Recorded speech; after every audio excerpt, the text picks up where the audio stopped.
Washington, as senators are very close to reaching a deal on legislation to sanction Russia over its actions on Ukraine, including some measures that may take effect before any invasion, two leading senators said on Sunday.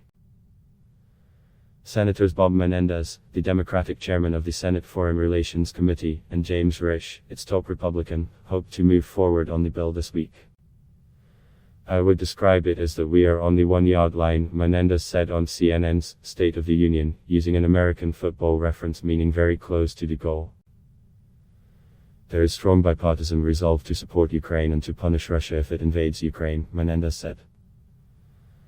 Asked if an agreement will be reached this week, he said, "I believe that we will get there." Senior Biden administration officials will hold a classified briefing for all U.S. senators on Thursday, a Senate aide said. Congressional leaders had requested a briefing on the situation.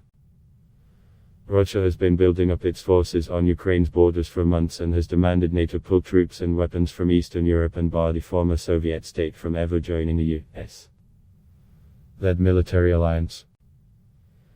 Ukrainian President Volodymyr Zelensky supports immediate action and has criticized the West for waiting to impose more damaging sanctions. The Senate bill would target the most significant Russian banks and Russian sovereign debt, as well as provide more U.S. military assistance to Ukraine. Some of the sanctions in the bill could take effect before any invasion because of what Russia has already done, Menendez said, including cyber attacks on Ukraine, false flag operations and efforts to undermine the Ukrainian government internally. More crushing sanctions would follow if Russia invades, he said, but the lethal aid would travel no matter what.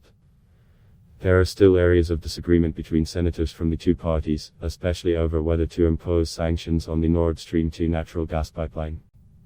"We are working on that. I think that's going to be the last T crossed, I dotted before we put them all across the finish line," Risch said. Ukraine is asking for both actions, sanctions right now and more after any invasion, Kyiv's ambassador to the United States, Oksana Markarova, said on CBS Face the Nation. Markarova downplayed the simmering tensions laid bare on Friday when Ukrainian President Volodymyr Zelensky accused the United States of fueling panic over a possible Russian invasion. "There is no friction," she said.